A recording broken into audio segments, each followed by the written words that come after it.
your friends. No one is perfect, but you could be if you tried. I think it's obvious that no one cares if you died. It's all of the facade, the confidence you display. You'll never be God, you're just a joke in poor taste.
We're back. Back department. Hello? Back department. I'd like to make a report. Not really paying attention to the viewer count right now. I'm sure it has dropped given that my computer has completely fucked me over, but that's okay. Cause I'm gonna upload this to YouTube later and anyone can glean from it some information if they find it so fitting. But what I was trying to say before I was unable to show off my audio is that I had a sample to recap for simplicity's sake. I like simple beats. I think simple beats are great. I was talking about how, you know, Kanye is a whack ass person now, but he was a master of simple beats back in the day. Like actually Kenny Beats is low-key another producer who's really good at making super simple beats that leave a lot of space for the vocals to shine on top. Because like really that's what it is, right? If you're making a pop song, if you're making a rap song, if you're making any of that, it's vocally driven music. It's not an instrumental. It's not an EDM song. It's not something that you're just like letting the instrument. The instrumental's supposed to support the vocals. So I have this sample here, and I kind of think that this sample. What the? Okay, there we go. It's still working. All right. I kind of think that it's very Pink Panthers vibes. It gives me that Pink Panthers energy, and that's what I like because the person who I'm making this beat for is kind of adjacent to that. She makes like pretty girl pop music, you know what I mean? Like girly pop shit. So yeah, that little sample, I chopped and flipped like the first part. In Ableton, if you just like highlight something and press R, it just reverses it instantly, which is cool. So I just chopped like the first hit. Like this is what it sounds like unreversed. It sounds like just basic, right? But then like, I don't know, I felt like the flipping the original hit made it sound a little more interesting to me, in my opinion. Oh, there we go. Like that. Yeah, there we go. So it's like that, and then you get this little loop. Yeah, dope. So then it comes in like this with some simple drums. Oh wait, I forgot the tag. All day. You feel me? We got that bounce, got that all day bounce.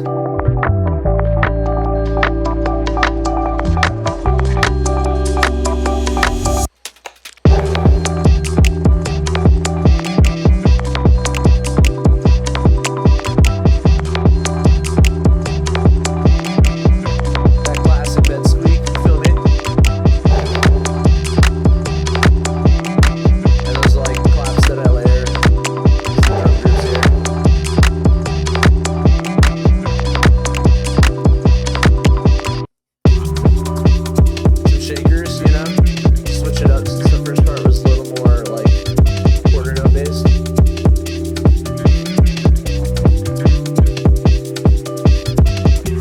like obviously like the classic Jersey pattern is just boom, boom, boom, boom, boom, and then repeating. But I personally think it's more fun to get a little sillier with it. So like this pattern is normal, right? Drop it out for a second, then bring it back in. I like doing like a space on that like first little hit of the pattern, which is fun. So yeah, cool beat, right? Really simple.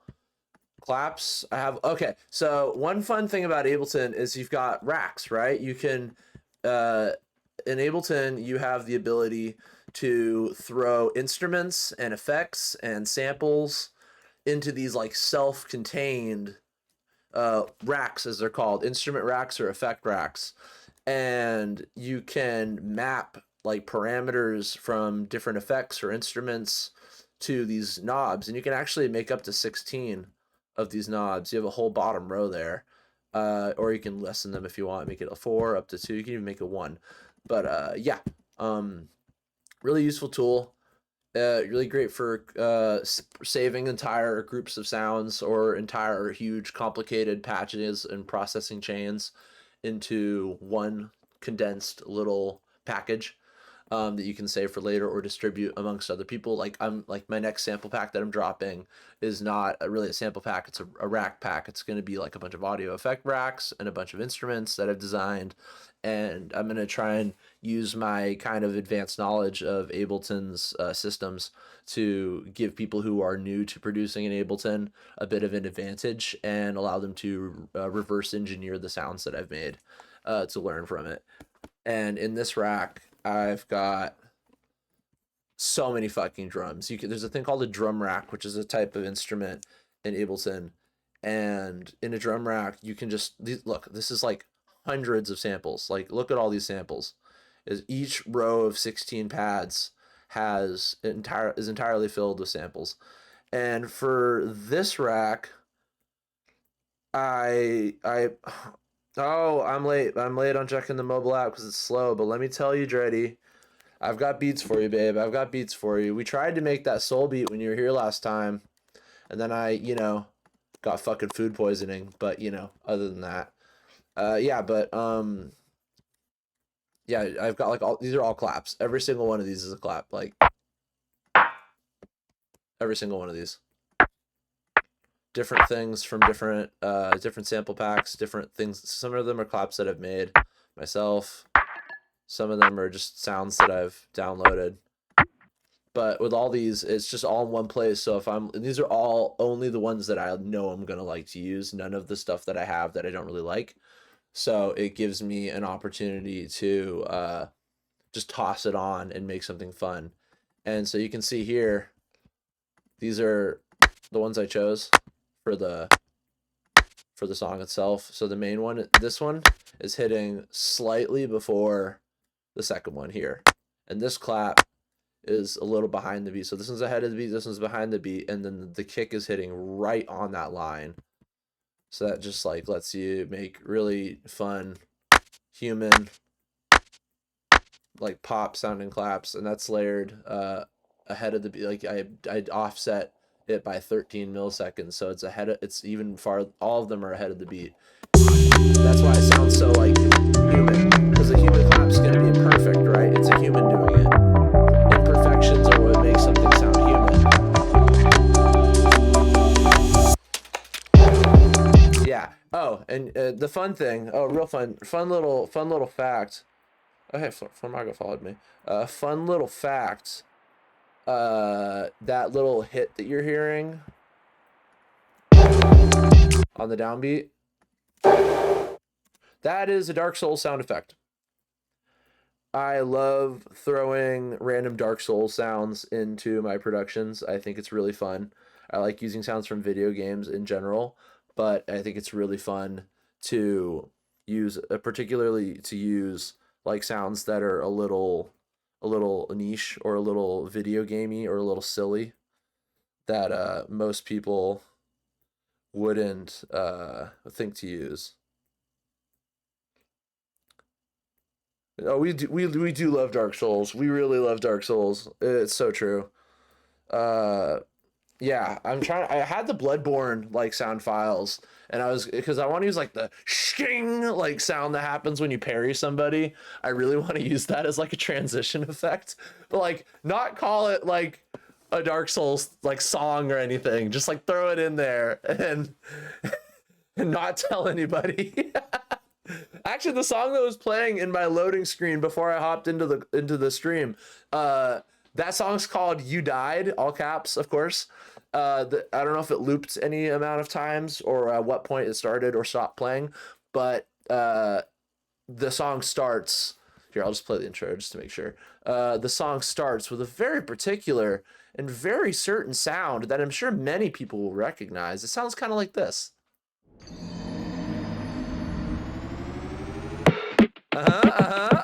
You feel me? Yeah. So, yeah. Yeah. And honestly, a lot of these sounds like, will this let me chop it? What's going on with my MIDI controller? It's really strange. I wonder why it's not working. None of my shit's working, bro. Dog. Hello? God. There we go. There we go. Yeah. Just got a bunch of the different Dark Souls sounds all from one big file from a YouTube video, just sliced up in a sampler. Pretty fun. Samplers are dope. We love samplers. Yeah, so that's just like, and I realized that I didn't even have to tune this, I don't think. Pretty sure it just like naturally sounded like it was the right pitch for the song, so that was cool. And a lot of Jersey is like more complicated when it's like Jersey dance music, to be fair. A lot of Jersey dance music is like, it has like a lot of like effects and like layers and like gunshots and just like very like distinct sound effects and vocal chops. And assuming that this person wants to use this beat, I haven't like sent it to them yet. I just am making it like a pack of stuff to send people, particularly her, because I want to work with her. If she wants to use it, let's tell her that I'd ask her if she wants me to produce the vocals as well, because like I feel like personally when I produce a song, if I do the vocals as well, it comes out better because I have the original files. I can mix stuff and rearrange stuff, and then I can like chop vocals and do fun stuff with it. So I'm gonna do the vocal production as well, ideally. Yeah, got this little offbeat perk that's just pretty simple, almost more of a tonal like thing than anything. Oh, and this little perk sample is probably one of my favorite things in it. It's this.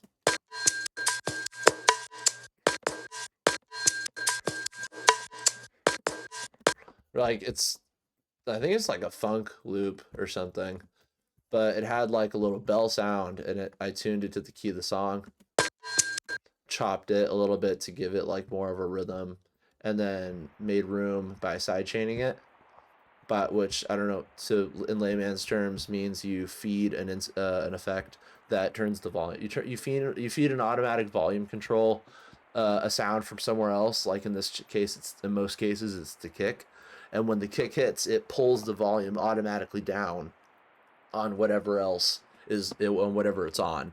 So in this case, I wanted all of these bells and perks and various loops here to be moved immediately out of the way once the kick hits, and in doing so it makes room and sounds more intentional and has more like purposeful groove. Got this little snap here, little Jersey snap.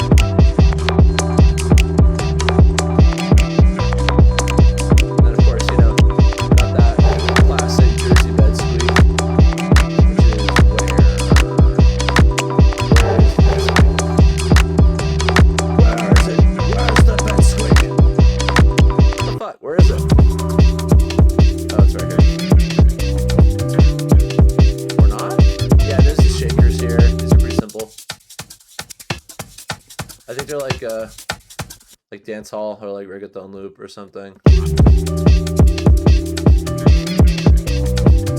Punchy. And yeah, and some of, I don't know if you've noticed, but some of the chords are the same, where it's like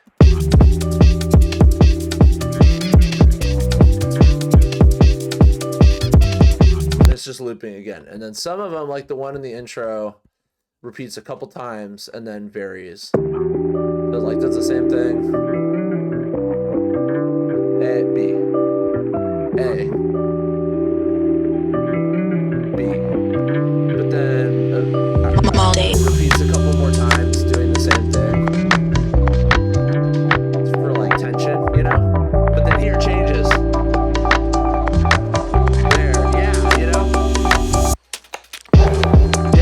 Stuff like that really like makes a song, like using repetition for tension, but then changing it up at a key moment for impact is really a big, like, I don't know.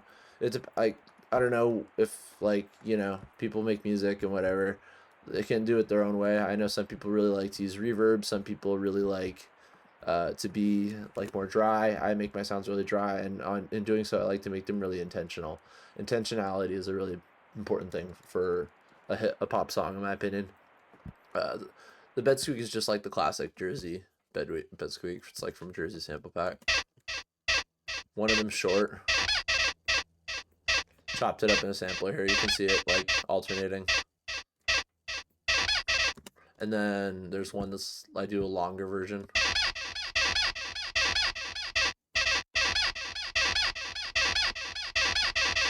And that works like pretty well. It's just kind of unbeatable. I don't know if I've actually ever heard an Ice Spice or a Pink Panther song that actually has the Jersey squeak in it. I think they're always like Jersey Light, you know, like it's adjacent, but it's like it's using the Jersey pattern, but it's like more of a pop beat. So I think that's pretty fun. If she ends up using the song, she's such a good writer, the girl who I'm trying to send this to. I could absolutely see this being like, and she's a good voice, so I could see this being kind of a popular song. Dude, that's what I'm saying. Like, I was at the club on fucking, like, last week or this week or whatever, earlier, and I was, like, having fun, obviously. I'm crunk. Like, I'm enjoying myself. Like, I'm enjoying the moment and dancing with my friend from out of town. But, like, and the reggaeton and the cumbia and all that shit was fucking dope. Like, that was cool. But, like, really, as soon as I heard the boom, boom, boom, boom, boom, boom, and, like, I was like, yeah, just went fucking silly mode. Like, and then they played fucking Lil Uzi Vert, and I was like, I just want to rock. It was just, it was so much fun. My friend always makes fun of me because, like, I'll hear a song, I'm like, this is okay, and then there'll be a section with the Jersey pattern, and I'm like, now that's a song, and just neurons activated, you know. It's so true. Hi, Mod. Hi, I love your username of Modcat. That's so true. That sounds about right. Yeah. So, like, yeah, that beat's pretty not repetitive. It has variety, but it's simple because that's the point. So, I don't know. That's just a random one I wanted to pull up. I don't know. What's this track here? Oh, it's like a white noise riser. Yeah, okay. This is one of the racks that I'm going to be selling in my pack. So, it's just like, you have the attack, decay, sustain, and release, which is like the overall shape of the sound. Each one controls a different part. And then what you're supposed to what you're intended to do is you just automate this little sweep thing here. And you can see here as the line goes up,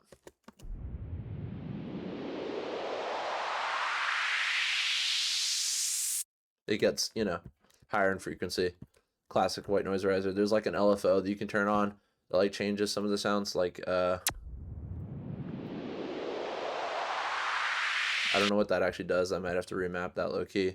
There's like, you can make it mono or stereo. There's like a tone knob. You can turn on delay if you want. You can turn on reverb, chorus, phaser, all that stuff. But I like made it pretty dry in this because I don't want that to be too noticeable. But yeah, cool little effect, really useful.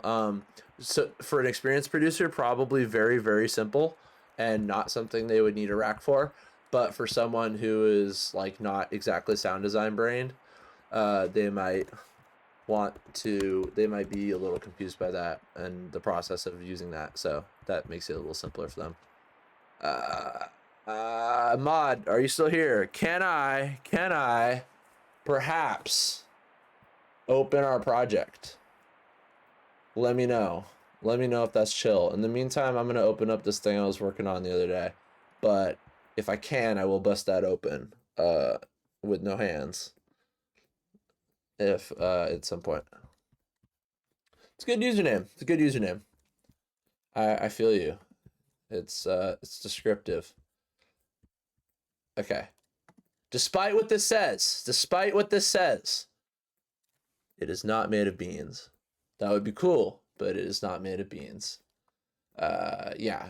So okay. So I like there's an underscore song that I'm like shamelessly biting with this. I genuinely cannot remember the name of it because I never listened to underscores, but I think she's super dope and cool. And one of the goats ever out of the scene. But yeah, there's this like there's this loop that I had from a sample pack that dropped like within the like last year. I like fucked it up. I put it through an amp. I put it through a cabinet to like round it out. Put some like wide Juno chorus on it. EQ'd it a little. Pitched it down. This is the regular pitch. Chop some instruments. I'll go through the layers in a sec. And then space, and then boom. I promise you the new shit is coming. It is coming on the 26th. 26th of this month. It is uploaded whether or not I want it to. That is coming out on the 26th. So you're going to be blessed, I promise. It is very good. It is very, very, very good. I cannot talk highly enough of how excited I am about the CD. I genuinely believe that it's going to like cement. It's like it's going to prove that pop music is something that I am good at and that people want to listen to. I think. But yeah, I got this little garage thing with like emo guitars, you know. This is gonna be a little bit more of a laid back stream. I haven't streamed in a while. I'm trying to get back into it, so I'm just kind of going through stuff, going through the motions.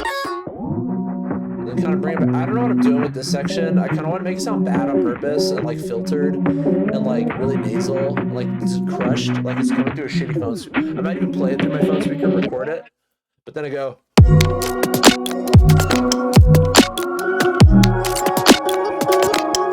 me? You feel me?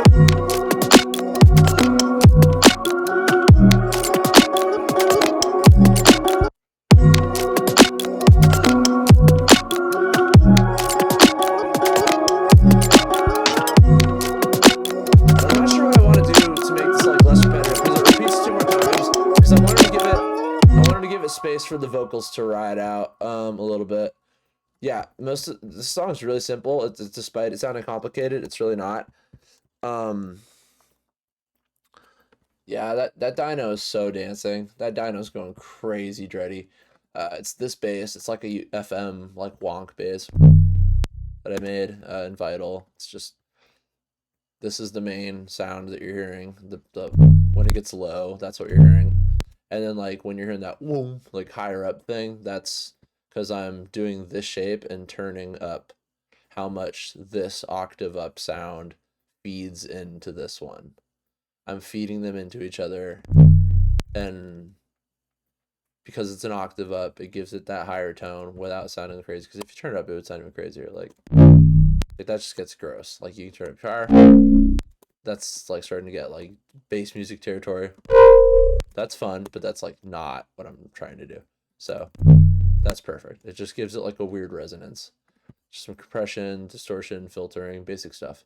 But the fun thing is there's this like counter bass that happens, and that's like actually an electric bass like instrument. I have this thing, Session Bassist Icon Bass from Native Instruments. It was like on sale for like $50 off of 100, or yeah, like $50 versus 100. I mean, the other day, a while ago for like a week. I don't know if it still is, but I bought it and I don't regret it. Never regretted it for a second. It's so cool. There's like these little, like you can use these patterns if you want. Like you could open up a fresh instance and use a pattern version of the instrument that lets you like use patterns and like slaps and pops and things that are like that would be hard to program naturally, that are already programmed for you by the people who made the plugin. That's cool and all, whatever. But personally, I'm a little more of a fan of writing my own melodies. And I mean, if I was using like just if I was just using it for fills, like if I had a dubstep song and I wanted a part where it was like boom, like it was just like a little fill, and then the basses came back in, that would make sense. But obviously, I want to write it myself, so I wrote these patterns here. Hold on. It kind of feeds back and forth from the first two, so I'm gonna solo the whole group. It goes hit, bass slap.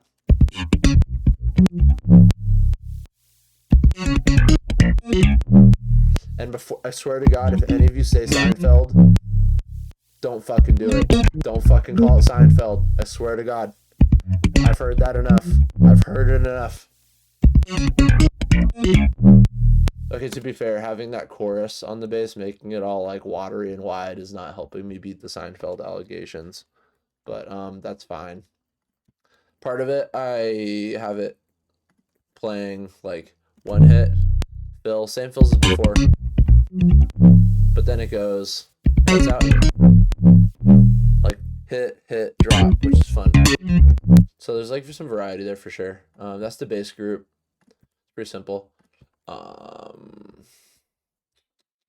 There's like a reverse 808 before that. Like before I made the FM stuff, I had like just a little like sine wave that I had modified.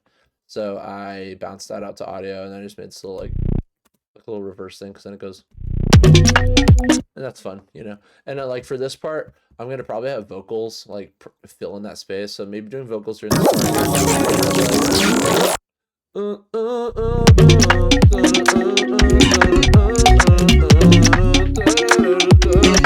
Some shit like that. I don't know.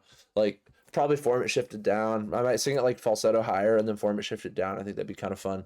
You know, a la underscores again. But yeah, got that going on. And then there's these like, the main melody layer is actually really simple, but my friend was like kind of freaking out about it, so maybe there's more to it than I think there was. I'll break down the intro in a second because there's a lot there, but the main melody section is this little triangle lead. It's just the same thing, but it doesn't matter because the notes underneath it are changing with the bass line. There's this granular melody / percussion thing that I made. I put this little like filter / volume chopper on it. As you can see by this up here, it's doing that rhythm to it. And here you can tell it's doing that rhythm to the filter. So it's cutting out the brightness in a rhythmic fashion to make a sound. Without it, it sounds like this.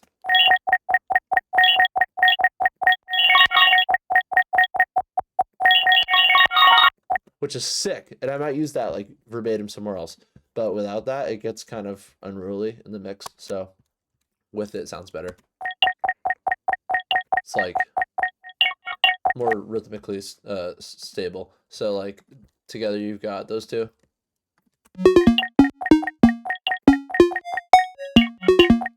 Nice and watery, you know? And this is a guitar sample that I fucked up a lot.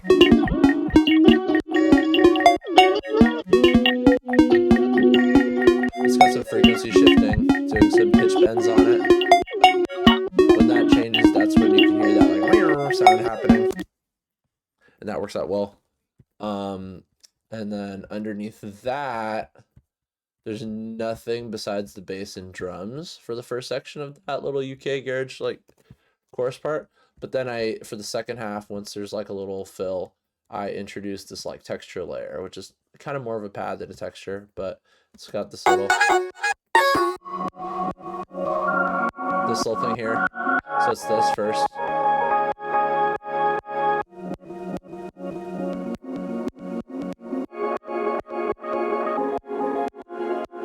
Which is dope, but I think I'm almost positive that is simply a loop from like one of the Splice Moment packs that came out recently. I don't remember which one. It's fine. I could technically go and look, but who fucking cares? Yeah. So that's just like basic pad doing quarter notes, like whatever. The rhythm you're hearing is the side chaining. Without the kick, it sounds funny, but that's the side chaining happening. And then I've got this little melody here that has honestly, the only thing on it is reverb, and I probably could make the reverb sound a little better, but without it, it's just this little like silly rhythm.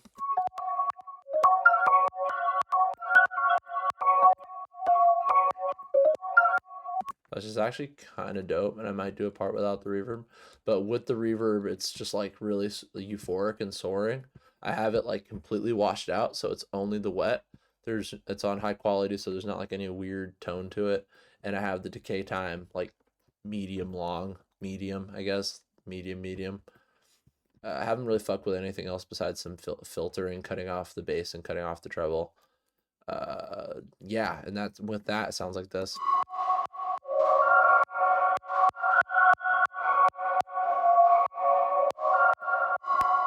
And then I feel like that's very Danielle Harl, PC music, like pop vibes. So I'm really hype on that.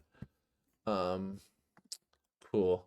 And then so together with all that, it's this texture layer is like this. Which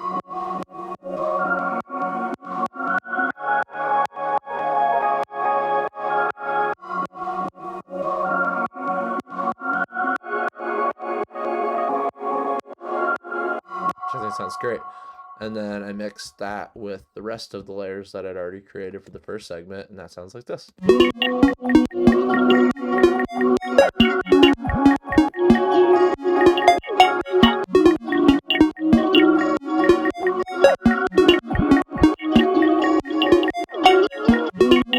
can hear that little plucky texture on top. That's kind of holding it together.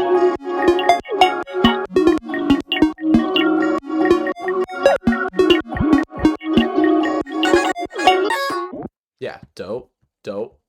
That sounds cool. I really like it. I cut it out and let that like vocal chop like kind of carry the end of that. I do it at the beginning here too, which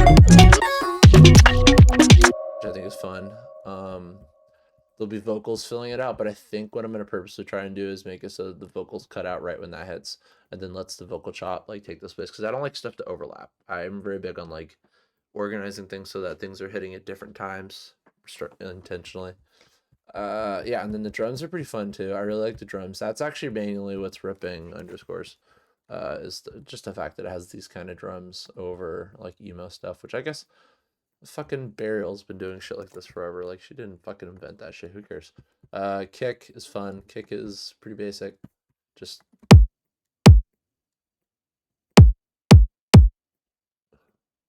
it's like on the offbeat. It's like on downbeat and then offbeat down. Like you know, there's a main kick doing, which is this.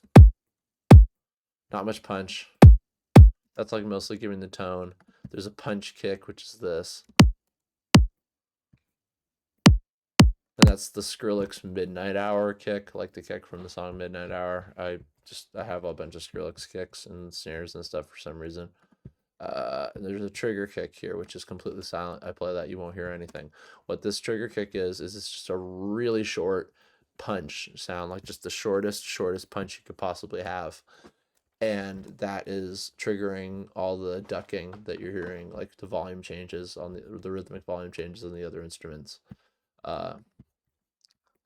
And it plays the same part as the rest. It uses the same MIDI. It just is silent, and so you don't hear it. You could there's a way to do that where you could like blend it in with the others, and like there's a whole technique that like Fox Stevenson has like kind of done a lot of work on, but I'm not doing that here. I don't really understand that method yet. But together the main punch kick and the other kick sounds like this. You know, it's fine. The first one would technically be fine without it, but just that click on top, mixed like kind of far down in the mix, gives it that like dance music punch that I want. And then there's this like loop that I have that I don't even really think I did much of anything to.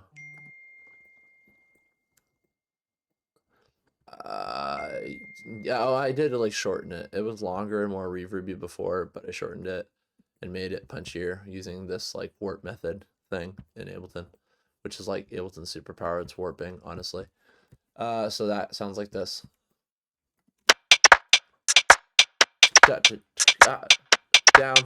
off, down, off. You know, it's pretty fun. Good little minimal garage type vibe. And then I essentially followed up with that by layering this chop here of these perk samples, and these perk sounds are actually ripped directly from one of the loops in Charlie XCX's Boys.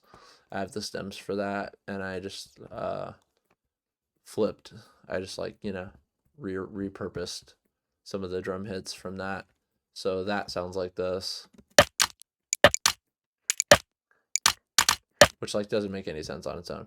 But like if you play it with the other thing, it gives it a lot more texture. Like without it, whatever, but kind of bland. But with it, yeah, really cool. It sounds almost like keys. It's pretty cool.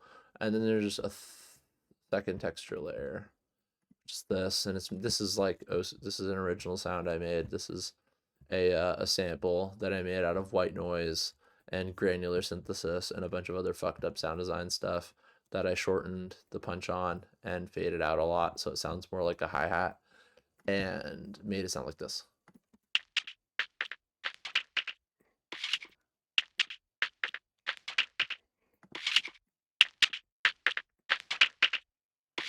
Which I think is pretty cool. It's because so like all those layers together, you get this kind of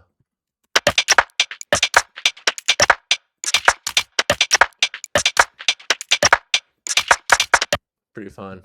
Throw that kick in there, see what I mean?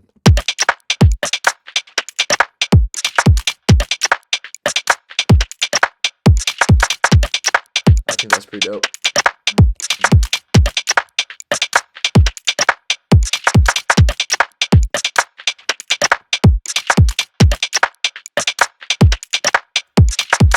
Yeah, and every time that kick hits, it's triggering a rhythmic change with volume automation on the other instruments, so that's pretty fun. Yeah, so those are the drums. Like those a lot. There's like this little like segment here where I like glitched out some acoustic drums I made using drum samples in a sampler. I'm bit crushing it, I'm stretching it, I'm pitching it down, I'm filtering it, I'm compressing it, I'm clipping it, I'm doing a bunch of stuff to it. It's panned to the left by like 32. I don't know. It's this segment here is kind of whatever to me. I'm still refining it.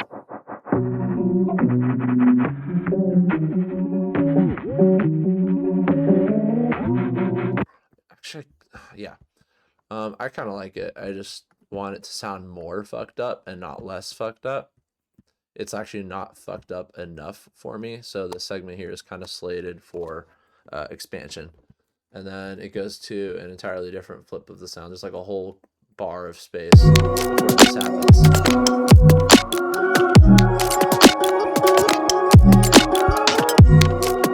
And that's the same bass sound, but I did use a volume tool so I could make it so that it cuts off quicker than it typically does. It uses this like turn down shape like that where, oh fuck, we're slowly turning it down.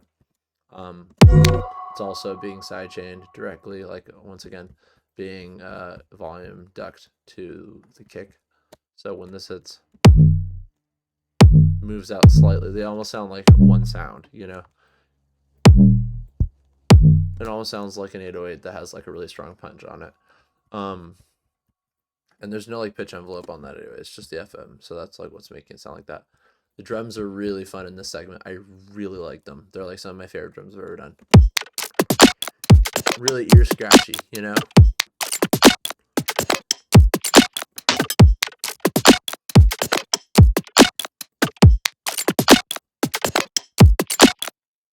So fun.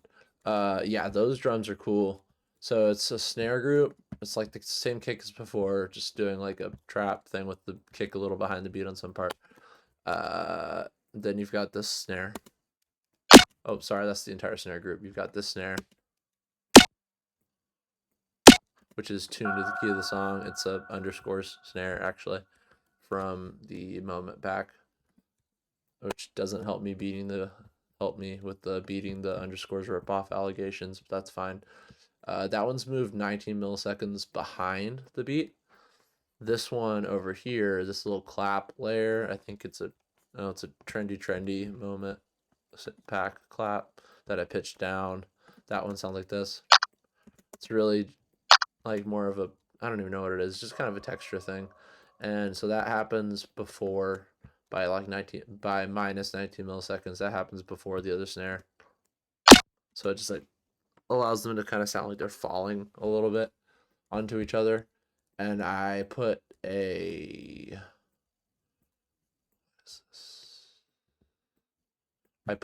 this one even farther behind. This like noise snare.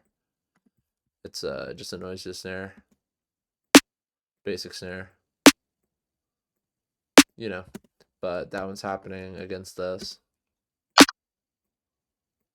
Actually, I could probably put it a little behind the beat and it'd be even better. And I might use that snare.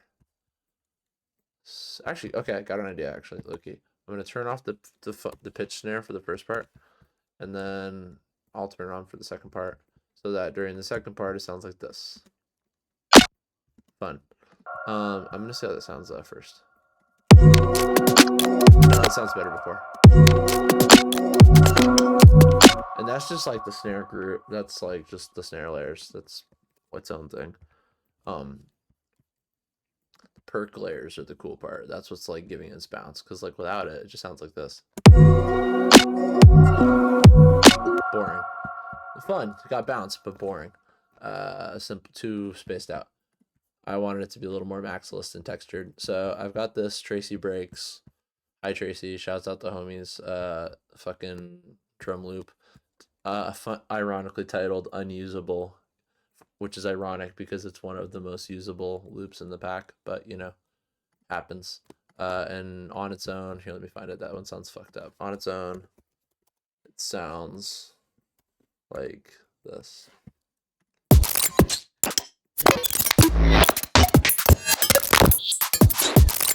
That is completely usable. Like, that's so resamplable, which is what I did. So I tossed it into the sampler, sliced it by each hit, and then kind of shortened them, made them punchier with the fade out and with the classic Ableton Beat warping trick. And then I just rearranged where the hits were. So, you know, got these fun little guys. Actually,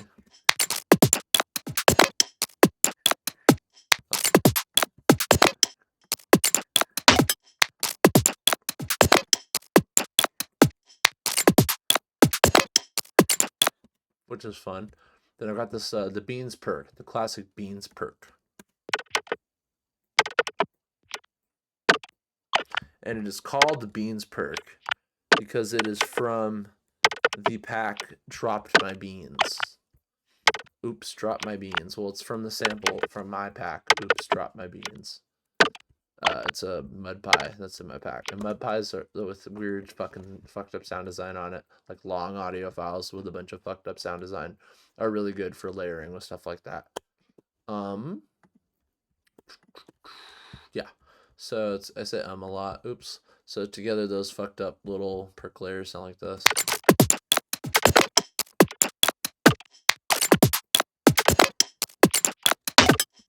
It's pretty fun.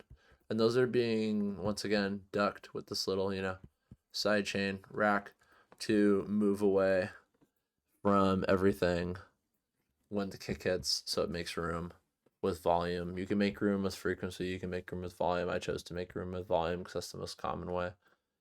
I'm realizing now that my stream window is cut off for the Ableton View. I will fix that for the next stream. I'm gonna be streaming every week. I think I'm doing every Sunday. I'm gonna do a production stream every Sunday, and then I think I might do a game stream on another day in the week, or a combination thereof. We will see. There's a lot of variety we can go with. It is cool and dope and awesome.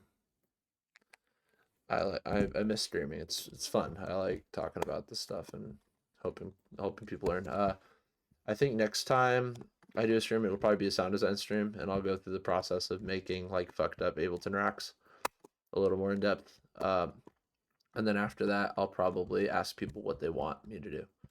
We can work on that from there. Yeah. So, and I'll post my streaming schedule. My streaming schedule. That's who. That's just my day to day life. I'll post my streaming schedule on various social medias, and I'll have like a stream calendar on my website, which will be cool. Cool. So, yeah. So together, those layers work really well. You get them like this. Like I feel like the grittiness of the snare layers really well with the glitchiness of the perks. And what's cool is that some of those sounds are like some of the hits in each perk layer, or I can tell they're panned. I don't know if they're intentionally panned. Like I don't know if I did that when I was making it. I think this one's mono, so it must be this one. Let me listen really quick. Yeah, some of those sounds are like very stereo, and that's really fun. That gives it a lot more variety and takes up more space in the stereo field, but like in a good way. So yeah, together those drums work really well together. They sound like Tracy drums, probably because there's a Tracy loop in there, and also because there's a Skrillex kick, and Tracy's swag is just doing the Mumbai power kick, but better. Yeah,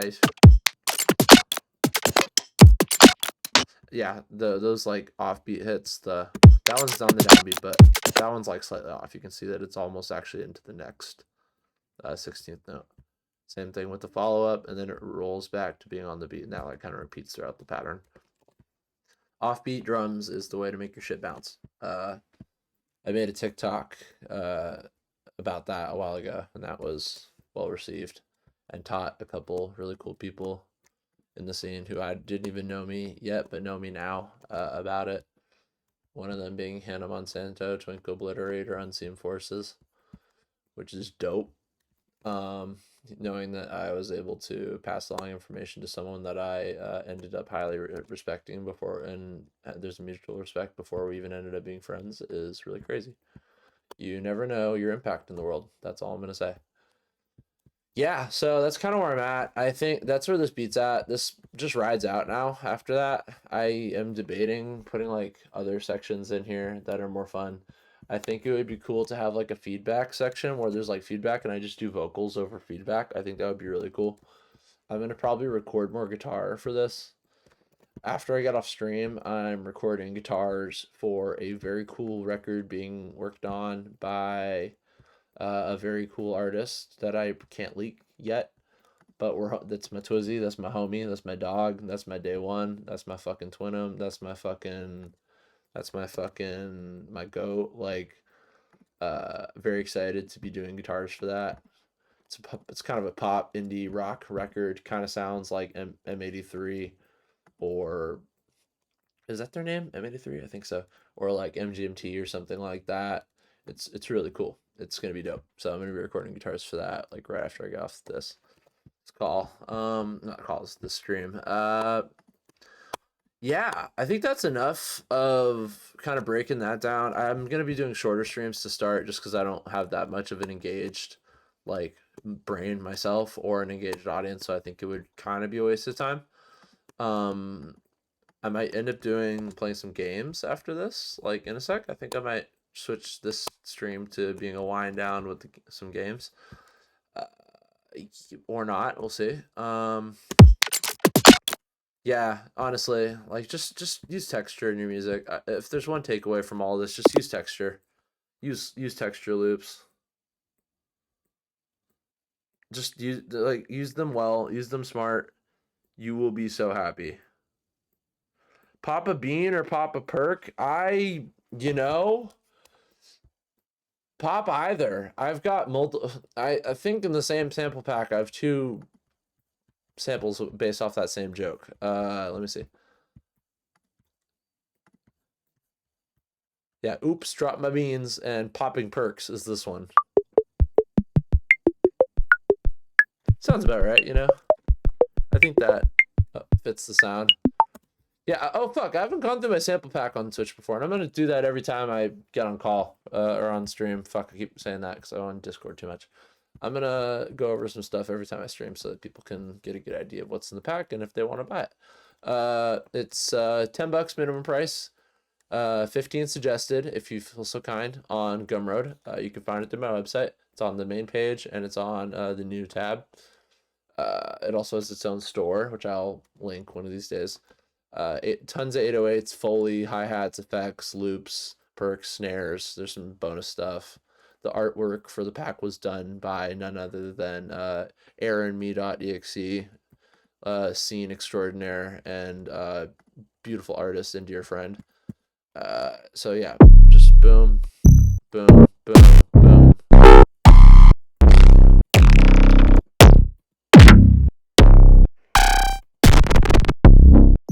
All these were made from scratch. None of these were made with samples. I don't think I processed that much. That one I made in Operator. Yeah, that one might have been Operator too, low-key. A lot of these are Operator. Ableton. That one's fun. It's like completely atonal. Yeah. It's like a live bass you can fuck with if you feel like it. I'm not sure how useful that is, but I think it's a cool sound. Little gabber sound. Another gabber. There's some Foley in here too. The Foley's fun.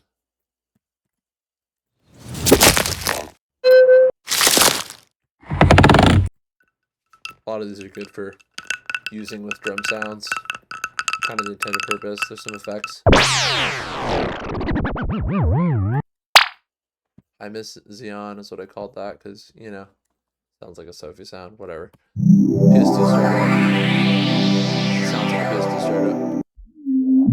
Put a little risers, some other like random perky effect stuff, some water stuff, zaps. This is like my favorite zap. I use that like all shit. I didn't even replace that. I use that like all the time. Some good hi-hats. Dope kicks.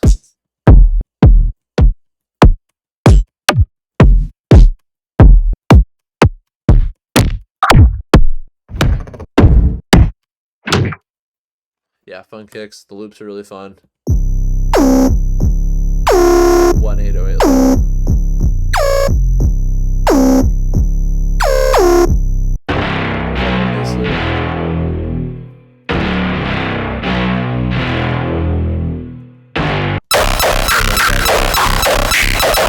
This is a joke. This is literally just a translation of by Jason.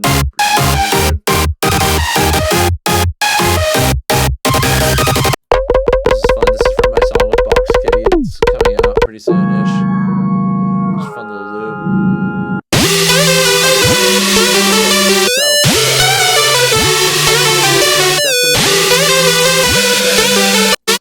then you've got my audio capture is like clipping shit.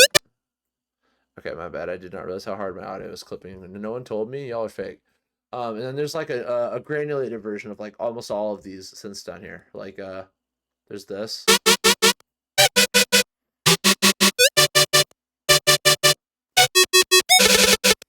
This one, which is the granulated version of this next loop. And then there's the plucked version, like halftime version of this plucked loop. I made a beat for this that I'm writing a song on. Like half these melodies are stuff that I'm putting into songs because they're that good that I want to use them myself. And this is the original.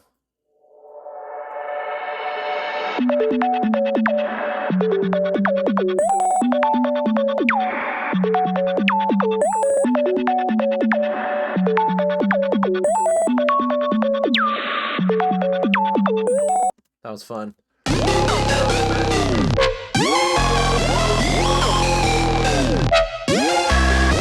And the granular version, that's pretty cool.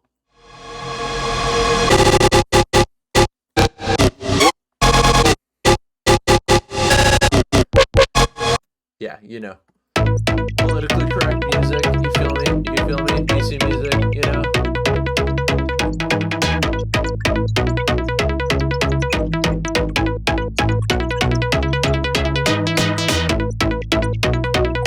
There's there's like a simple version of that too. There's like the complex one, and then there's just the one without the middle note. A little granular texture on top. This one's called Rage Quit. This one's fun.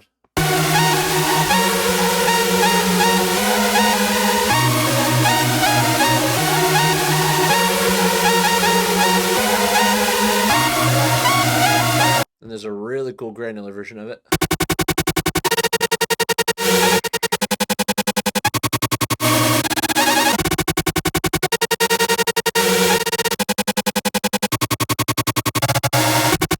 Essentially, like if a hi-hat loop was a chord. And I don't know, just this random loop.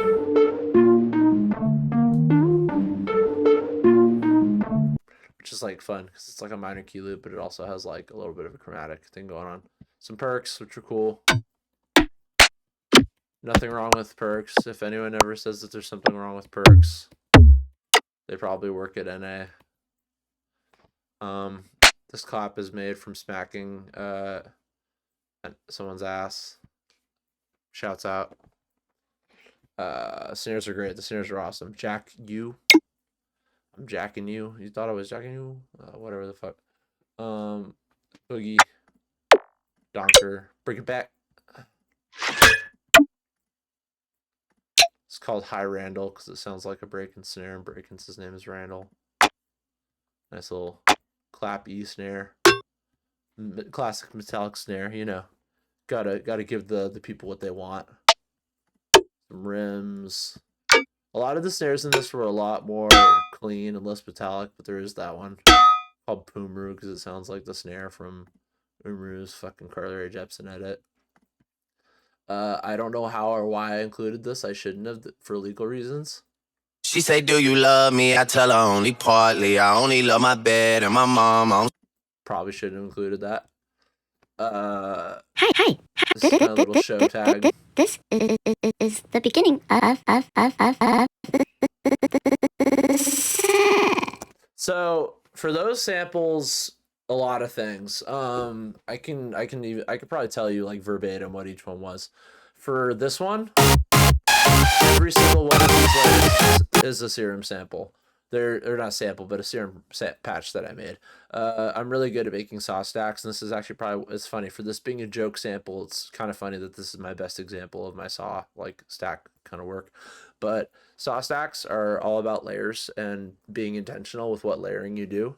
You don't want to just like throw haphazard layers together. You want to like actually choose which sounds are doing what. You want each thing to do its own purpose. It's kind of like a job or the military or a charity or really anything or an organization where everyone has their own role.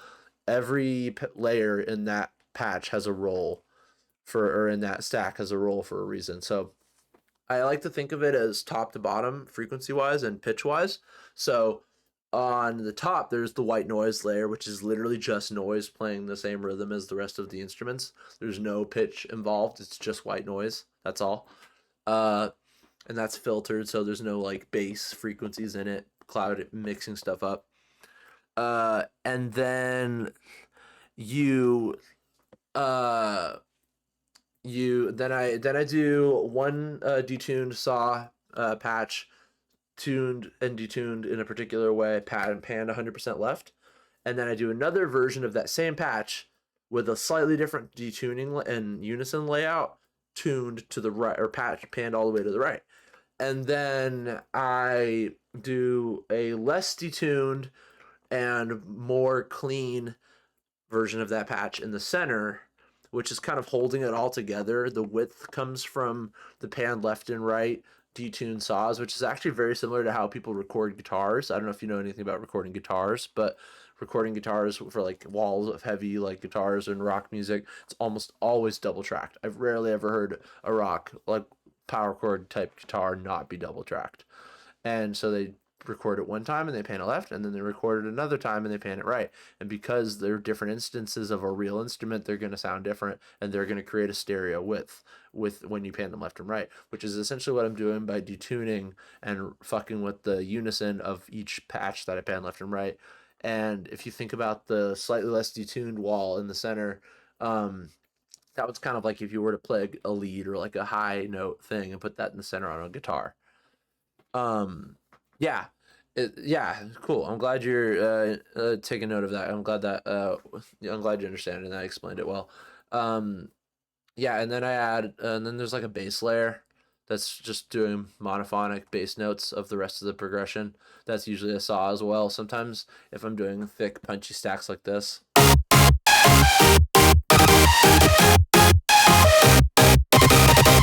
Like you hear that like dun dun dun dun. So that bass patch is here. I could recreate it in like 3 seconds. It's really fun. So the bass on that is actually what's giving it a ton of its punch.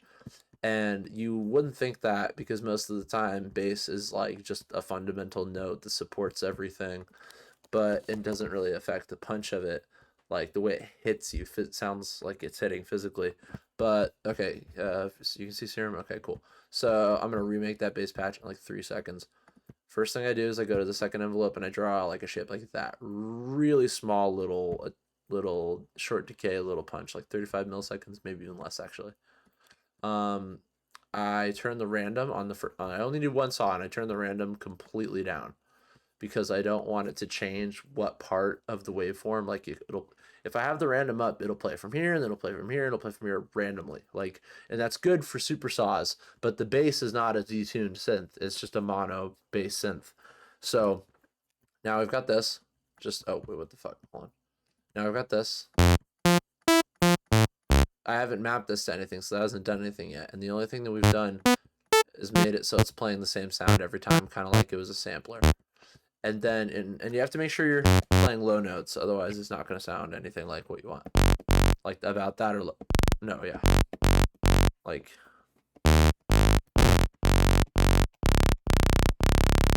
that kind of stuff. And then you go to your matrix, select that envelope that you created right here, make it go to the global master tune. That is the overall tuning of the entire synth and every oscillator in it. And you want it to be playing just forward. You don't want it to go front and back because it'll mess with the tuning like something awful. I'm glad that y'all fuck with me showing the process. It's a lot of shit. If it gets too detailed, stop me and I will break stuff down even farther. Shouts out, y'all. And then, so now that you've got this like thing here, I haven't actually added any of it. I've just told it where to go. Then you turn, like, just play the note and turn it up slightly. As you can hear, the more I turn it up, punchier it gets. Like, this is it without it. Basic saw. That's it with it, nice and punchy. But I don't want it. It's that saw stack. That's this saw stack that I just played. The one from the pack. That one you can probably leave it alone at that point. Maybe like you can either like compress it and clip it afterwards, like in your program using like OTT or something, or you could just like add a compressor, turn on multiband. This is essentially OTT but like low key worse. Adjust the settings to like allow the punch through and allow the tail end to get through. Turn the ratio down because you don't want that much. Turn the threshold down, you don't want that much. Now it sounds like this. And that's like way more in your face. Like here's it without it. Whatever. Super in your face. The low end is like totally more rounded. It still sustains. Depending on what type of patch you're layering it with. In this case, like I said, this works because these saws that I'm layering with don't have any filters or pluck envelopes on it. Whoops. It's saw synth through. Very bright, a lot of noise, very bright, very clipped, very in your face. But if I were to do like a pluck thing, kind of like on this loop, I did the same process on this. Same exact process is applied to this as well. This entire loop is the same as this one. I mean, I made the patches from scratch every time, but it probably was the same process verbatim. But for that, say you have something like that. Say you have like filtered, plucky, like stabs where the filter is closing as the notes played. Well, in that case, you would want to probably filter it twice depending on how bright your saw is. Go to like the low cut, open the filter up in Serum or Vital or whatever you're using. Make it like a low pass 24 octave. No, MG. There you go. And then you want to make an envelope. So envelope 1's always going to be your master envelope that adjusts the volume. So depending on what your goal is, you might not want to use that one. You might want to use envelope 3 or an LFO instead. But in this case, I do want to adjust the volume as well as the filter. So I'm going to use envelope 1. I'm going to draw this little plucky shape here. Like now it sounds like this. Oh, let me turn the filter. Sorry. Now it sounds like this. Let me turn that down. And also it'll sound kind of weird unless you turn the level down and then physically map it to it. That makes it more clean. You see what I mean? A lot more direct. Adjust the envelope so that it like sounds right. Cool. That's like nice and plucky and punchy. Punchy. Turn that filter back on. Really muffled. Cool. Take that envelope, drag it to the cutoff frequency of the filter. By default, it's going to go all the way across it. So meaning when you press this, it's going to start at the very top and it's going to go all the way to the very bottom. And that could be fine for what you want. That could be what you want and that's fine. But that's pretty good sound in itself. And if you like turn the resonance up, like the peak, it's like wow, wow, kind of gets wah-wah-y, kind of porn star bass kind of thing. Oh, and you're also going to want to turn the drive harmonics up, which raises the low end, so it's not like cutting your low end when you cut the top end. Makes it punchier, and then turn the fat up. I'm not sure what that does, but it makes it fat. Yeah, that's actually a crazy sound. I might save this as a preset, low-key. Make a stream folder just for you guys. Maybe I'll make a stream pack.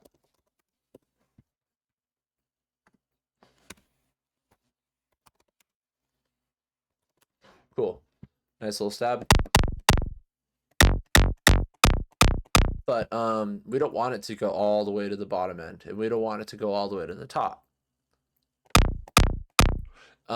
So you're gonna take this little circle, half circle here, where so that it brings your little up and down arrow going, and then you're gonna drag this way, drag down and to the left, and as you can see, it's that little semicircle of blue is showing how much.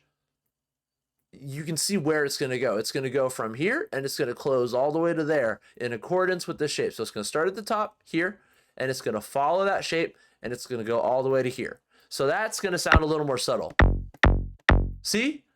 There's not that much. It's not going all the way to the top before it closes. So it's not letting all that brightness through. And you've still got that punch. The blue bit, okay, so it starts by default up here. So like, I'll just redo the whole thing. So it makes, like, not the whole thing, but just that part. So, okay, default patch, cool. Take this might be different now that I'm undoing it and starting it over, but take this little thing, drag it to here, boom. And then you just, anytime you have this going on, anytime you drag it, any parameter to any parameter, any envelope, any LFO, anytime you drag one of those to any parameter in Serum or Vital, you can make it so that the circle in Vital or the semicircle here in the corner shows up, and then you just hover over it, click, and drag down. Down to the left, whichever one works. It will change depending on what your parameter is at. So see, this one's all the way to the right, and the semicircle is going all the way down. So I would have to turn this way and then turn it up for it to actually make sense. It's directional. So if you have it dragging this way, it's going to go, it's opening. You can see how it's opening, which is like good for like wobs and like dubstep stuff or like Juno synths. But I want it to go down and then go up. So I want it to start low, move high. Or sorry, start high, move low. It's moving from here to here. So you're literally just clicking on this little semicircle and dragging in whatever direction is necessary. No worries. I'm not judging either way, but is your stuff pirated? Because that could be a pirated problem. I've never had it snap and be like stuck. That sounds possible, but I've never had it be snapped. I unfortunately can't really tell you that because I don't know, honestly.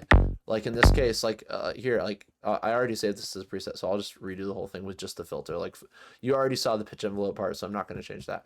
But like envelope, boom, boom. Okay. Also, a good thing to do, like, so if you're doing like that volume thing I told you about, where you map the envelope to the volume so that it sounds cleaner, turn the volume all the way to the left, because you're wanting it to start high and get low since it's a pluck shape, right? You're starting high, getting low. So you want to turn it all the way to the left so that when you drag it, it automatically just goes high to low. High to low, high to low. It's already doing it. See what I mean? Verbatim. Like it's just boom, done. Like easy, simple. And then I just hover over it like this. And I drag it down, and now it'll go from the center and go all the way to low. So that's cool. And then I just turn on the filter.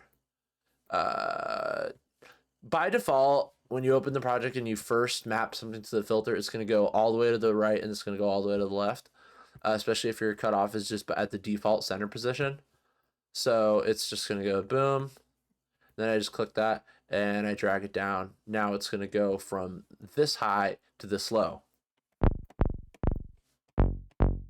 And if you're doing like saw pluck stuff, like for the chords, and you want to make a bass that sounds like similarly filtered, just use a similar frequency for the cutoff and a similar shape. Put a little compression on it. And by a little, I mean, honestly, an ungodly amount probably. And compress. And once you get all the layers, put them in a group and compress all the layers together so that they stick together really well. But now I've got that stab sound. And if I want, I can actually add a second filter after distortion and after compression and all that fun stuff. You can add a second one and do the same thing so it's even cleaner. Also adjust the drive on this one. Also adjust the fat. And then, make sure your random's off so that it doesn't do that thing it's doing. Boom. Perfect saw stab to go underneath. Play the bass notes underneath your chords.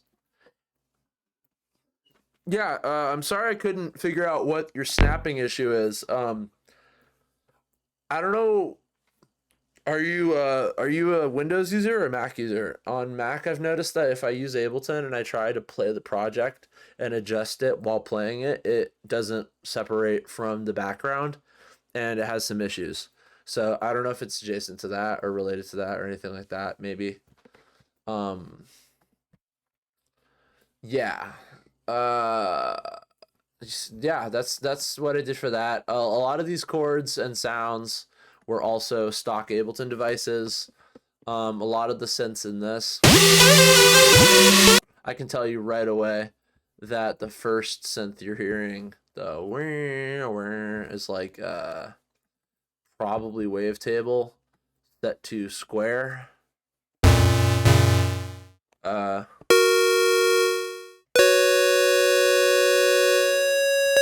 key always gets stuck. And then I turn the release down, turn that pluck, make it less plucky so it's like that. And then I turn on the unison to noise mode. And then turn up the amount of noise and the number of voices so it sounds like this. Or something like that. And then I did like, I made it so that the MIDI pitch bend was at like 12 or 24 probably. And at that point, what I did was I just wrote in the chords by just creating a MIDI clip. I drew the notes in with the pencil tool, and then I went in and automated a pitch bend like inside the clip. So you can just like open the clip, create it, draw some notes, and then you just go boom, MIDI control, pitch bend, and I drew like little. Anytime you hear that ring kind of pitch up sound, it's just me going like this from the beginning of the note that I want to pitch up from to 0. So it just pitches up and does like a little tape stop reverse slide, and you can do like little things like this, and you can really draw any shape you want. Like half of like production is just getting these little wave point like automation points and just automating stuff. Like every sound that's in the MudPie folder, which I haven't gone through yet, a lot of half of the selling point of this pack is how many sound design tools there are. There's a couple fills, but those are cool. But the sound design tools they're called MudPies. They're just huge files of audio that are sound designed already. They're just big sound design sessions that you can import into your projects and chop up and rearrange and chop like a single hit out, chop 4 hits out, do whatever you want with it. Use the whole thing in the background if you fucking want. Who cares? Stuff like that. So there's a bunch. There's like this one. Fun. And like you can hear every single one of these repetitions of it is different. It's different the whole way through. So there's tons of sounds for you to choose from. You can slice one little thing, you can reverse it. There's this one. This one's more ambient. And some of these are made with like stock Ableton devices or like Baxter Live devices that have sequencers built in, but most of these were just automating random parameters and like various parameters and on a single MIDI note. Like this was made with a bunch of vocoders and like textures and like stretching things. A lot of the sound design in this song is 100% just like, or not in the song, like in this pack was just like stretching stuff and pitching stuff up and down and letting it fuck up. Like if I were to drag that like fucked up Brain Melt one in here, which is like 17 bars long, that's dope, or technically 16 bars. I could just say I wanted to make it like more fucked up and gross sounding. I could like I don't know how it's gonna sound. I don't know what it's gonna work out to, but I set it to repitch mode, and then I double its length and stretch it out. Now it sounds like this.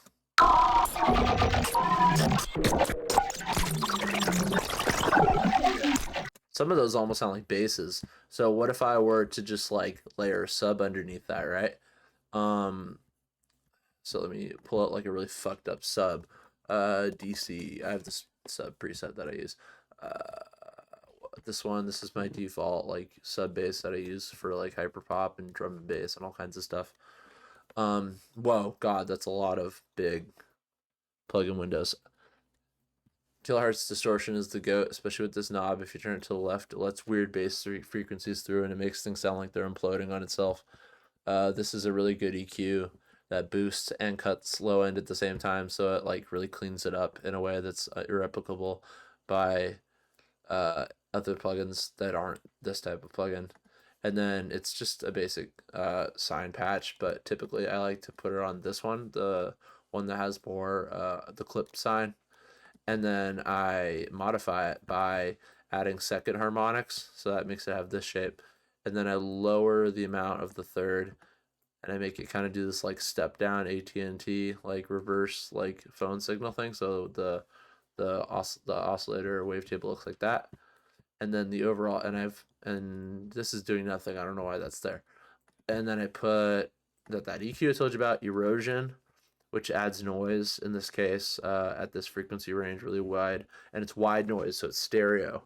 I let it hit, I boost the lows and the highs with a multi-band compressor, send it to the Ableton device vinyl distortion, which is how From the Heart, who sucks and should kill themselves, or Valentine should kill herself, was, I probably shouldn't say that on Twitch. She's a piece of shit, it's her fault. That's their sauce that I've stolen and repurposed because I'm goated and dope and they suck for being groomers, or a groomer. And I boosted the highs again, lows, boosted the high and low, clipping a little bit with digital clipping, but that can be turned off if you want it to be cleaner. Yeah, really cool basic sub bass. I realized I should have showed you what it sounded like first, But yeah, no, I'm insta banned. I'm so fucked. Why did I say that? If I was a bigger channel, I'd be so screwed, and I still could be screwed. That's so funny. I'm such a paranoid person. I make mistakes and like say things that make me so paranoid. Like it's crazy. Like why would I say that? All right, and then like okay, so this is fucking. It's not a pitch. This is just like frequencies and noise, right? Like that's just noise. That's just gross noise. So what if I just like doubled it again, made it even longer on repitch mode? That's every time you're using repitch mode and you hit double, it lowers it an octave, and every time you hit divide, it raises it up an octave. So you can really get a lot of really cool effects with pitching stuff up or down with the repitch mode. So now I've got this fucked up sound.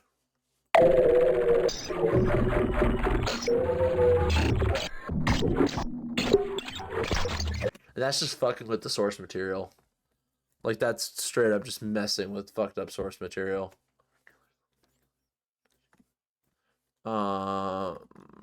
Yeah, and so I'll just draw like a long note. Doesn't matter what note. Honestly, it's whatever one sounds best with the sub bass. So I'm drawing like a fucking, I don't know, an E, whatever, E0. You want it to be the lowest note that it can replicate that sounds good with whatever you're putting it with. So, oh, that might be a little too low. Yeah, it's fucked up. Let's do it. Fuck it. C. That's a fucked up bass. That sounds crazy. And if you turn this one up, it gets more stereo.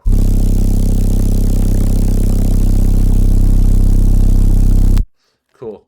So let's just like throw those in a group together. Group them.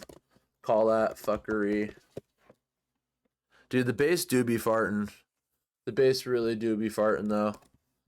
No, I'm not trying to save this, whatever. Yeah, throw that. So now together that sounds like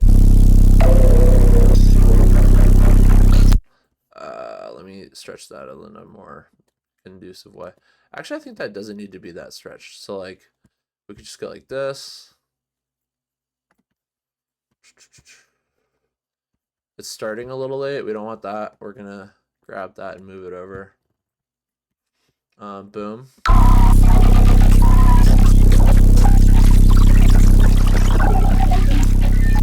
Cool. So there's I don't know what this is sound like. I'm actually kind of experimenting here, but there's a thing in Ableton called the envelope follower, and you can put it on a sound and it'll listen to it. So if I play this here, you can see on the device down here that it's listening to the overall shape of it. Looks like that. If I turn it up, it goes like that.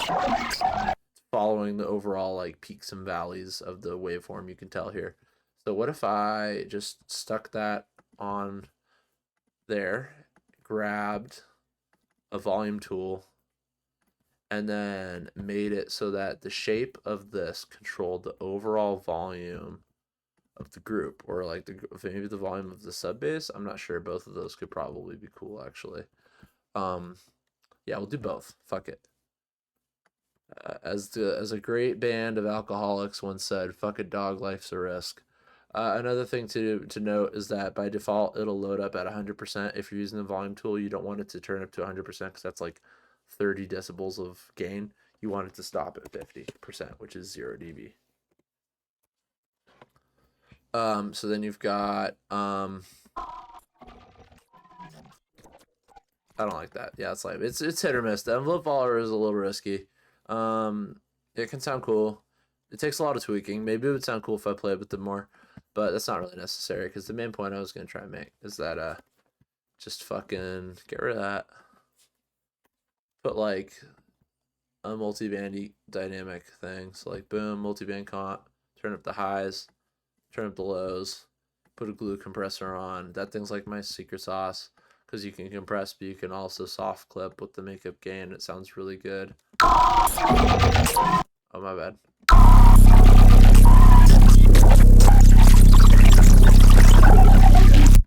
Cool. Turn on some distortion like with a saturator, like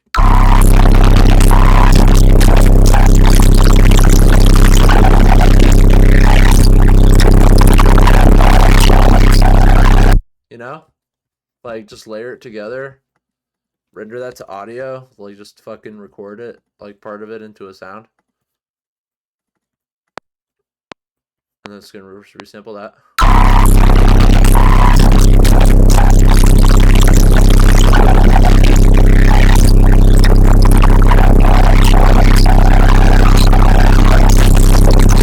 Boom, cool. That's a literal brick wall. Jesus Christ.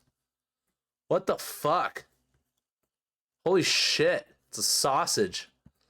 Let's just take a step further. Fuck it. Repitch. Double. Or maybe not double. No, double. That's gonna be even lower and just like not even a pitch anymore.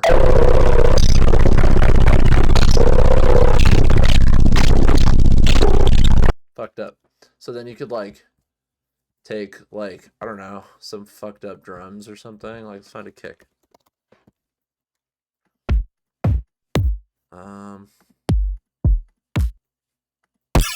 It's a good kick. It's a good kick layer anyways. That'll be like our noise layer. Yeah. Then we'll get like a punchier kick.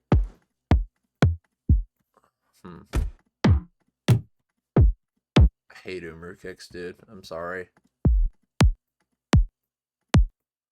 Too punchy.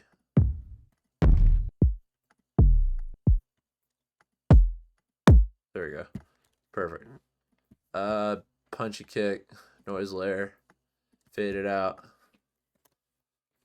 Punch kick, noise layer.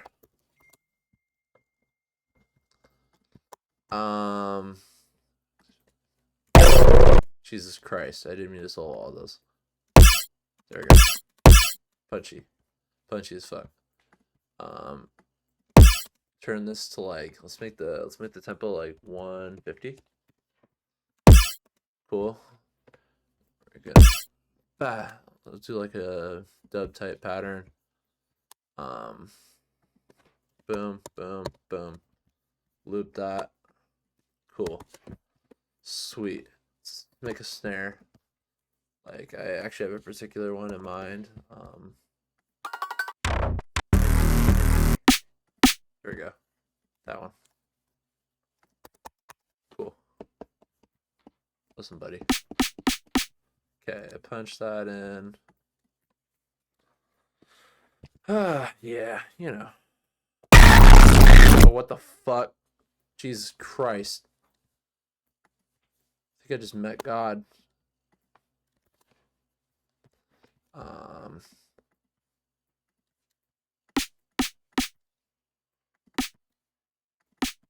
that's like really quiet, so that's not like not punching the way it should, but we'll do a little processing to that and we'll be right. Fix that right away. I've also been getting back into like the Vengeance snares that Skrillex used in like 2009. I think they're really funny and cool. They're kind of silly. All right, snare. Cool, punchy. Dope. Gonna mute that because that's loud as balls. Turn that down. All that gross noise. Add a sidechain to it so it's moving away when the kick hits. So it actually has some semblance of shape to it. We'll probably reshape it a little bit later. I'm gonna make this the trigger kick. We're not even gonna hear this. This is gonna be inaudible. I lied, actually. That would be kind of cool if I used that as a layer, like with the original, because like just on its own. That's a good kick, right? That's fine. That's whatever. It's a good kick. It's classic Tracy Breaks kick. I don't know why. Okay, there we go. Classic Tracy Breaks kick. But then what if I just went like, yeah, even punchier. That's like click on top, and then with the noise, which is also a Tracy Breaks kick. Cool. So let's just group three more of those. Sweet, done. Trig kick. All right. Then we're gonna make that listen to the trig. So now it's when that trig hits, everything else moves out of the way.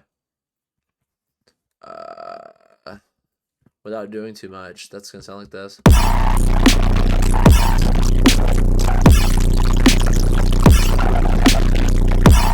Cool. I wanted that to move like a fuck ton more. Not even enough. Cool. Dope as shit.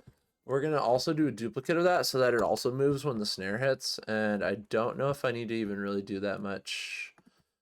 Okay, no. We're gonna just like hand dry that actually. Because like technically I could make it do the same thing for the snare, but then I'd have to like make it, I don't know. I was about to say then I'd have to make a copy of the snare, but actually that would probably sound better, low-key. So we're gonna do that again. Same thing we're doing with the kick, we're doing with the snare. Gonna duplicate that. Shorten the fuck out of it, like shorten the ever-living shit out of it. Make it so it's like almost unbearably short. Like it's not even a sound anymore. Like that sounds like this. Oh shit. Like it's literally just a little tap. But the little tap layered with the original makes it punch more. A lot of noisy snares have like a little transient built into it, which is pretty cool. That's why a lot of the snares in their sample pack sound so good. I'm not saving this yet because I don't give a shit about it. I'm gonna do, and then there's like, you can just like, I don't know.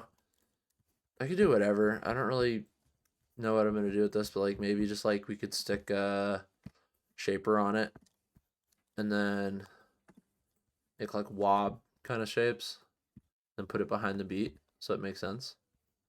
Because if I just like put wobs on it and leave it alone straight, it's gonna sound boring for sure.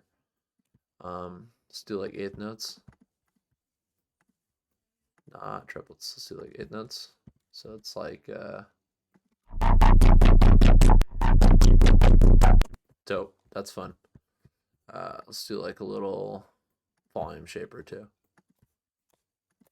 So we're shaping the filter and we're shaping a volume in a rhythmic manner. That's dope.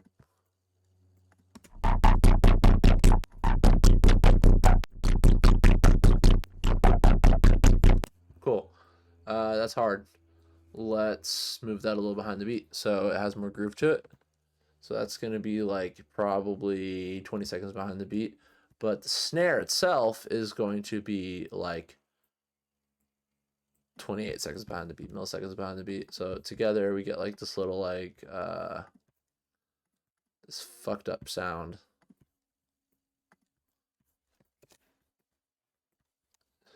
Any of y'all ever heard of Tate McRae? That's a joke. I'm sure everybody has. Holy shit, that my exes song has been stuck in my head. Kisses from my exes Dude, I want to work with her so bad. Her voice is so cool. Like, ugh, God, she's the it girl for real. Trig. And then we're just going to stick another sidechain thing on this, duplicate it, tend to listen to the snare instead, but like only the trig part of the snare. So now it sounds like this.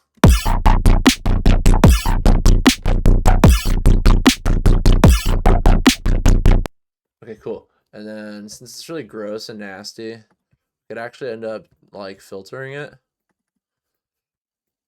and doing like a separate sub underneath it.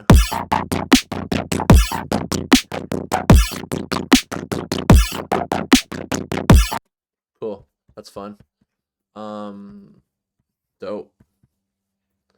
Fucked up.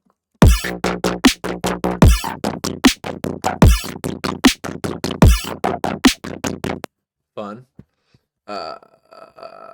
Yeah. And then like, you know, some hats. Noise. Is there one called Noise Hat in here? Actually, yeah, that checks that and works fine. So we got like a little hi-hat, cool. So then it's like that was not the way I should have done that. Sometimes I like to draw stuff. But sometimes I like to play it on my push.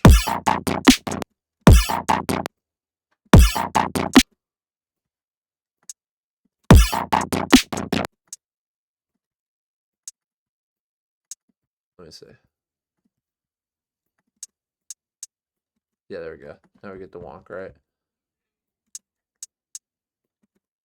Then like that. That's like the wonk. It's like a septuplet wonk hat pattern. It's like very common in bass music. We're gonna turn that up a bit, push it behind the beat. Perfect. Yep. Straight getting it. I'm with your bitch, straight getting it. I keep saving it when I don't want to. Hat, and then let's just like add like a separate sub underneath it.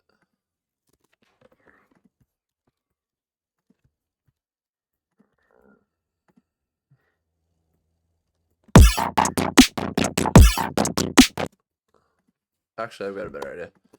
Cut that out. Then we're gonna move that back like that. So the noise is only hitting on the first one. Yep. Okay. We're balling.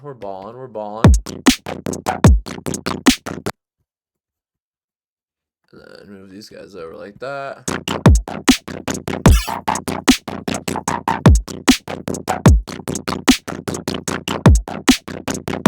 Cool. Let's make a sub. And I'm literally gonna do a clean basic sub this time. So wavetable, we got a little sine wave. Actually, no, I don't want to use wavetable because I want to be able to actually edit the wavetable. So let's use operator. Classic. Gonna go here. This is our main oscillator. This is the one we're actually using. I'm gonna go to the oscillator. Gonna tell it that I want to add a certain type of other harmonic. I want to add seconds, and I want to add a little bit of thirds. So now that sounds like a lot more rounded, kind of like a bass guitar. How do I maintain storage space? By having a terabyte SSD. That's about it. I am constantly deleting shit. I'm constantly clearing things out. I back up in a very haphazard manner, and actually all of my stuff that's not on this computer but I still want is being saved on a backup, like the first backup on my backup drive that I need to transfer to another drive, because I know that the more you back up, the older backups get deleted, and I don't want that to happen, so I have to clear it out. Like, no, girl, you're real for that. Like, shit's bad. It's hard out here. I have really bad storage space issues. I'm not even gonna front. It's awful. Storage space is like the producer's nightmare. Okay, then there's like, so C0 is probably the sub note I actually want. Turn that up. Actually, it could be kind of cool to do like a sustain thing.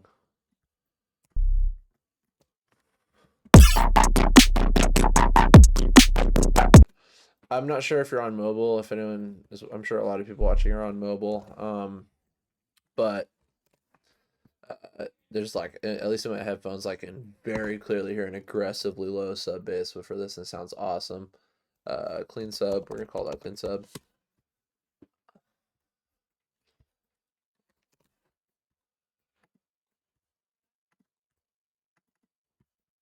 All right.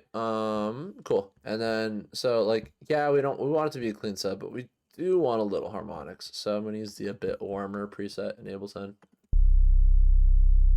I take it back. That ruined it. How can I add more harmonics without ruining it? I think that's up to this actually. Might be just drawing them in.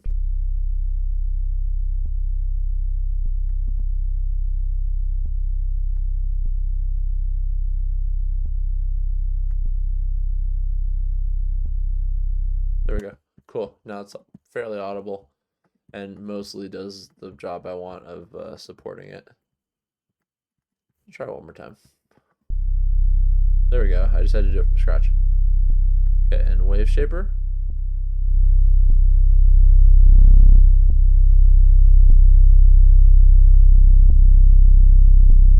Yeah, there we go. Nasty clean sub, a lot of harmonics. So it shows up and will be audible. That high pass filter on the first thing is getting it out of the way frequency wise and making it so it's not gonna occupy the same space in the frequency range. I'm putting on the sidechain that I put on all the other ones. Same as before. Same with this, putting it on the snare, putting it on the kick, setting it so that it only comes from the trigger one that's really short. And then all together you've got this sub that interacts with the other thing.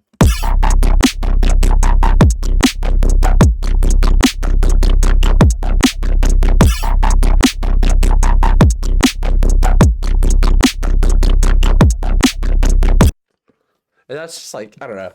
Like, a lot of this is just like fucking around. Like, so, cause you could go chop that hit out right there, chop that out, right? And then, like, I'm gonna do this all with samples for the sake of simplicity.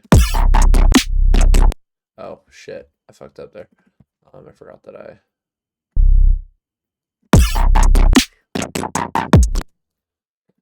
yeah, and let's, like, push this back all the way to there. So it's like we got this 1, 2, 3. So we've got 3 coordinates there. We can, in that space, like I'm gonna, so go buy the bio sample pack because I'm about to use a bunch of bio sounds. Go buy it. It's like the best samples of all time, especially basses. Bio, crazy shit. We're gonna look at the basses and pull some stuff out of it. Throw that there. Stretch it on the repitch mode like we've been doing. So that's gonna sound like this. Fucked up.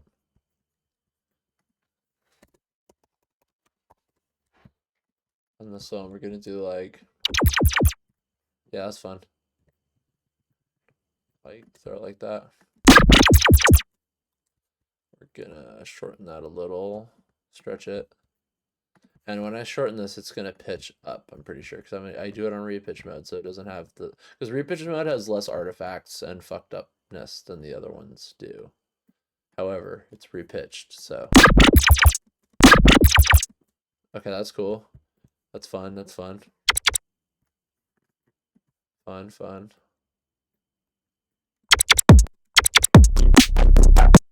So that's cool. And those are like basses technically, but they need like a sub underneath them. So like, we've got like, and then I think for this quarter note here, I'm gonna chop that out, cut off the end of the sub. Because we don't like it, we can use the sub, but we have to do something to make it more interesting.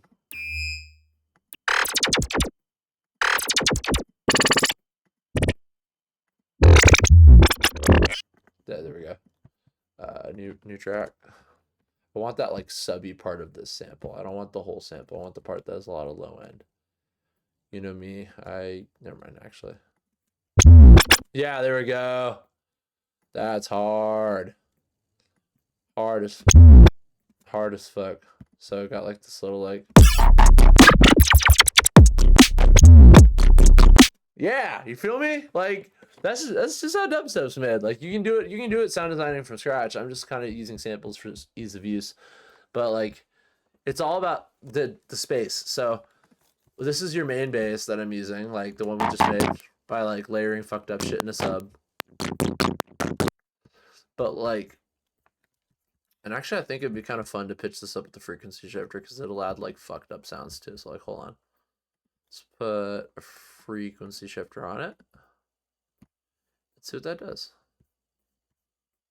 How much y'all be straight getting it? Okay, frequency shift. Let's like pitch it up a lot. Fucked up, yeah. Hella fucked up. So now it's like.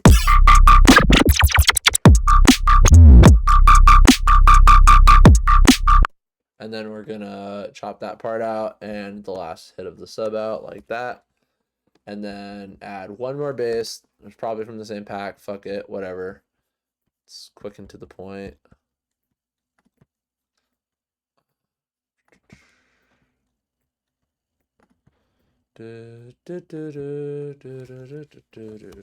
Okay. Classic 808.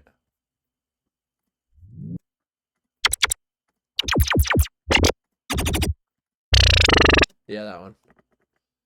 And we'll just kind of shift it around. Some of these like automatically start warping and some of them don't. I don't know what the fucking deal is on that, but whatever. Pitch that around. Yeah, there we go.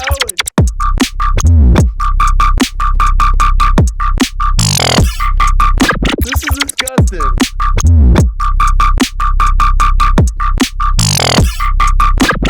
Yeah, you feel me?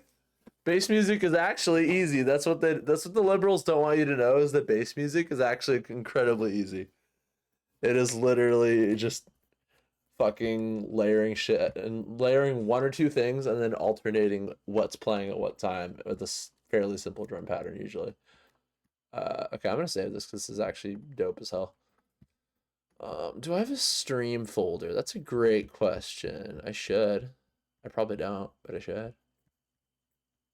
I do. Okay. Bass instruction.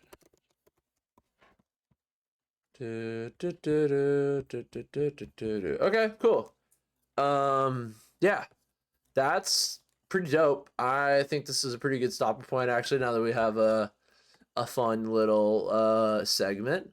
I appreciate everyone who popped in today and said hello and asked questions. I will be back next Sunday.